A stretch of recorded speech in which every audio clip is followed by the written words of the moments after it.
ಈ ಕೆಲಸ ಕಾರ್ಯಗಳನ್ನು ನಾವು ಮಾಡ್ತಾ ಇದ್ದೇವೆ. ನಿರಂತರವಾಗಿ ಎಲ್ಲ ಜಿಲ್ಲೆಗಳಲ್ಲೂ ಕೂಡ ನಮ್ಮ ಈ ಕಾರ್ಯಕ್ರಮಗಳು ನಡೀತಾ ಇದ್ದಾವೆ. ಬಾಗಲಕೋಟೆಯ ಚುನಾವಣೆ ಭಾರಿ ದೊಡ್ಡ ಅಂತರದಿಂದ ಭಾರತೀಯ ಜನತಾ ಪಾರ್ಟಿ 100ಕ್ಕೆ 100 ಗೆಲ್ತದೆ ಅಂತ ಹೇಳುವಂಥ ವಿಶ್ವಾಸವನ್ನು ಕೂಡ ನಮ್ಮ ಹಿರಿಯರೆಲ್ಲ ವ್ಯಕ್ತಪಡಿಸಿದ್ದಾರೆ. ಸರ್, ಪ್ರಮುಖವಾಗಿ ಯಾವ ಅಭ್ಯರ್ಥಿಯನ್ನು ಆಯ್ಕೆ ಮಾಡ್ತಾರೆ? ಯಾಕಂದರೆ ವೀರಣ್ಣ ಚರಂತಿವಂತ ಇವತ್ತು ಅಭ್ಯರ್ಥಿ ಆಯ್ಕೆ ಸೆಕೆಂಡ್ರಿ. ಭಾರತೀಯ ಜನತಾ ಪಾರ್ಟಿಗೆ ಕಮಲದ ಚಿಹ್ನೆಯೇ ಅಭ್ಯರ್ಥಿ.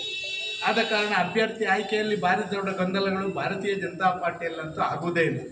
ನಾವು ಇವತ್ತು ಸಮಾಲೋಚನೆಗಳನ್ನು ಮಾಡಿದ ನಂತರ ವಿಶೇಷವಾಗಿ ದಾವಣಗೆರೆ ಮತ್ತು ಬಾಗಲಕೋಟೆಯಲ್ಲಿ 2 ಚುನಾವಣೆ ನಡೆಯುವಂಥ ಕ್ಷೇತ್ರಗಳ ಪ್ರತ್ಯೇಕ ಸಭೆಯನ್ನು ಮತ್ತೆ ಕರೀತೇವೆ. ಅಲ್ಲಿ ಚರ್ಚೆಗಳನ್ನು ಮಾಡ್ತೇವೆ, ಸೂಕ್ತ ಅಭ್ಯರ್ಥಿಗಳನ್ನು ಆಯ್ಕೆ ಮಾಡ್ತೇವೆ. 100ಕ್ಕೆ 100 ಅಭ್ಯರ್ಥಿಗಳ ಆಯ್ಕೆಯಲ್ಲಿ ಯಾವುದೇ ಗೊಂದಲಗಳು ಇರುವುದಿಲ್ಲ. ಸರ್, ಇವತ್ತಿನ ವಿಚಾರ ಅಂದರೆ ನಿನ್ನೆ ಓಂ ಶಕ್ತಿ ಆದ್ರ ಅಂತ ರಾಜ್ಯದಲ್ಲಿ ಸರ್, ಇದನ್ನು ನಾವು ಟಾರ್ಗೆಟ್ ಆದ್ರ ಅಂತ ಪ್ರಶ್ನೆಯೇ ಮಾಡೋದು ಬೇಡ. ಹಿಂದೂಗಳೇ ಟಾರ್ಗೆಟು ಕಾಂಗ್ರೆಸ್ಗೆ.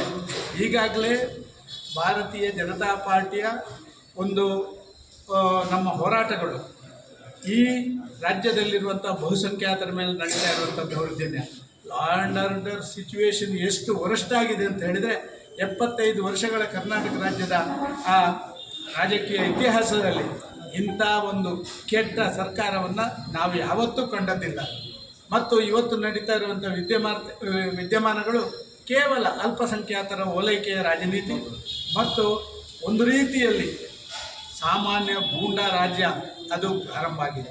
ನೀವು ನೋಡಿದ್ರಿ, ಬಳ್ಳಾರಿಯಲ್ಲಿ ಶಾಸಕರೇ ತಮ್ಮ ಅಂಗರಕ್ಷಕರಿಂದ ಗುಂಡು ಹಾರಿಸುವಂಥ ಪ್ರಯತ್ನಗಳನ್ನು ಮಾಡಿದರೆ ಇನ್ನು ಸಾಮಾನ್ಯ ಜನರಿಗೆ ರಕ್ಷಣೆ ಎಲ್ಲಿದೆ? ಯಾವುದೇ ನಮ್ಮ ದೇವತಾ ಕಾರ್ಯಕ್ರಮಗಳನ್ನು ಹಿಂದೂಗಳು ಮಾಡುವಂಗಿಲ್ಲ. ಯಾವುದೇ ಒಂದು ಸಾರ್ವಜನಿಕ ಸ್ಥಳದಲ್ಲಿ ನಾವು ಓಡಾಟ ಮಾಡದಂಥ ಪರಿಸ್ಥಿತಿಯನ್ನು ನಿರ್ಮಾಣ ಮಾಡಿದ್ದಾರೆ. ಇವತ್ತು ನಡೀತಾ ಇರುವಂಥ ಈ ಒಂದು ದುರಾಡಳಿತ ಇದಕ್ಕೆ ಅತ್ಯಂತ ಶೀಘ್ರವಾಗಿ ಕೊನೆ ಹಾಕಬೇಕು ಅಂತ ಹೇಳುವಂಥದ್ದು ಇಡೀ ರಾಜ್ಯದ ಜನರ ಅಪೇಕ್ಷೆ ಆಗಿದೆ. ಲೇಟೆಸ್ಟ್ ಹಾಗೂ ಇಂಟ್ರೆಸ್ಟಿಂಗ್ ಸುದ್ದಿಗಳಿಗಾಗಿ ಬಾಸ್ ಟಿವಿ ಕನ್ನಡ ಚಾನೆಲ್ನ ಸಬ್ಸ್ಕ್ರೈಬ್ ಮಾಡಿ. ಹಾಗೆಯೇ ಬೆಲ್ ಐಕಾನ್ ಪ್ರೆಸ್ ಮಾಡಿ. ಇದರ ಜೊತೆಗೆ ಫೇಸ್ಬುಕ್, ಇನ್ಸ್ಟಾಗ್ರಾಮ್, ಎಕ್ಸ್ನಲ್ಲೂ ಮಿಸ್ ಮಾಡದೆ ಫಾಲೋ ಮಾಡಿ.